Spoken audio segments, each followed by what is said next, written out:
Cet homme, Joseph, est marqué par une grande dignité. C'est certifié.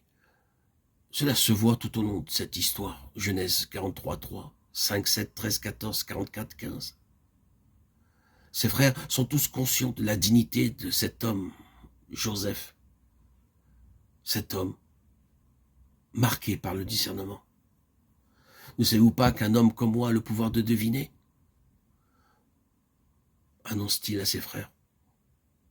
Vous vous rappelez que c'est ainsi qu'il est parvenu à cette position. Rappelez-vous, Pharaon avait fait un rêve et Joseph était le seul qui pouvait l'interpréter. Et le constat fut que l'Esprit de Dieu était en lui. Il pouvait discerner, il avait le pouvoir de discernement et d'interprétation. Et il avait l'autorité. Tout est entre les mains de cet homme. Ces trois choses sont les caractéristiques de Joseph. La dignité, le discernement et l'autorité. C'est cela, la stature. Ce sont les marques spirituelles de la pleine maturité. Nous pourrions passer beaucoup de temps à considérer tout cela. Dans celui qui a de la dignité spirituelle, il n'y a rien d'insignifiant, rien de méprisable, rien de petit, rien d'étriqué.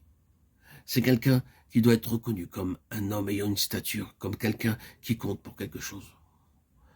L'homme qui a du discernement peut voir au-delà de son propre horizon. Il voit loin, il voit subjectivement. Il a ce que nous appelons la vision. C'est un homme qui a une connaissance secrète de la signification des choses. Et la possession de l'autorité spirituelle démontre qu'il y a quelque chose dans cet homme ou dans cette femme qui va au-delà de ce qu'ils sont en eux-mêmes. Peut-être qu'eux-mêmes ne s'attendent pas beaucoup au respect et certainement pas à l'obéissance de la part des autres. Mais il y a quelque chose en eux qui attire votre attention. Ils ont ce que on pourrait dire, on pourrait qualifier une histoire avec Dieu. Et cela leur donne quelque chose qui les démarque et les fait ainsi reconnaître en présence des autres comme différents. Elles doivent dire, ils parlent en connaissance de cause. Vous ne pouvez pas les mener par le bout du nez. Ils savent où ils en sont. Ils savent qui ils sont. Vous êtes alors obligé de reconnaître qu'il y a quelque chose en eux et vous ne pouvez que vous incliner devant cette autorité. L'autorité spirituelle, c'est cela. N'interprétons pas ces choses physiquement. J'allais dire littéralement. Ce sont des facteurs spirituels, des caractéristiques spirituelles. Ce sont les marques de la croissance spirituelle et ici, celle d'un homme qui a atteint la pleine stature. Ne sont-elles pas les caractéristiques de Christ? Regardons encore à lui. Est-ce qu'il n'y a pas de la dignité en lui?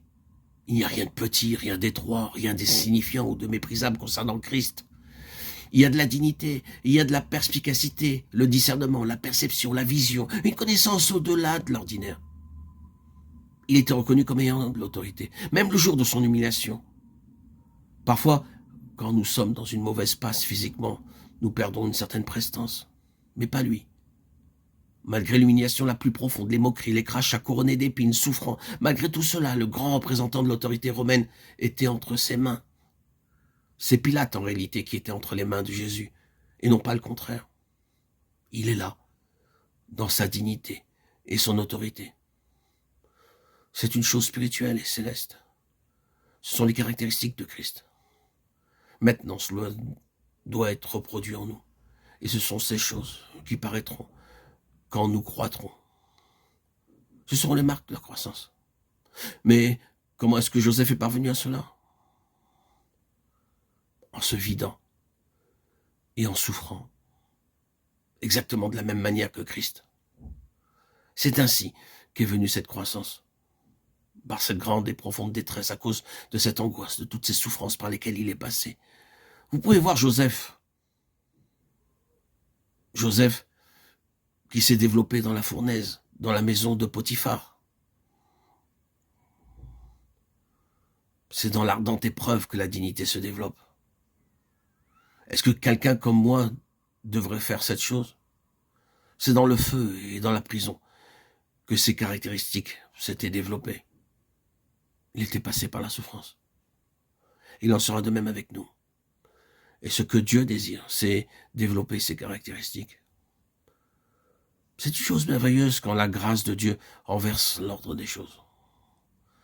Ordinairement, en souffrant, l'homme qui n'est pas régénéré perd sa prestance et perd souvent ce qui le caractérisait.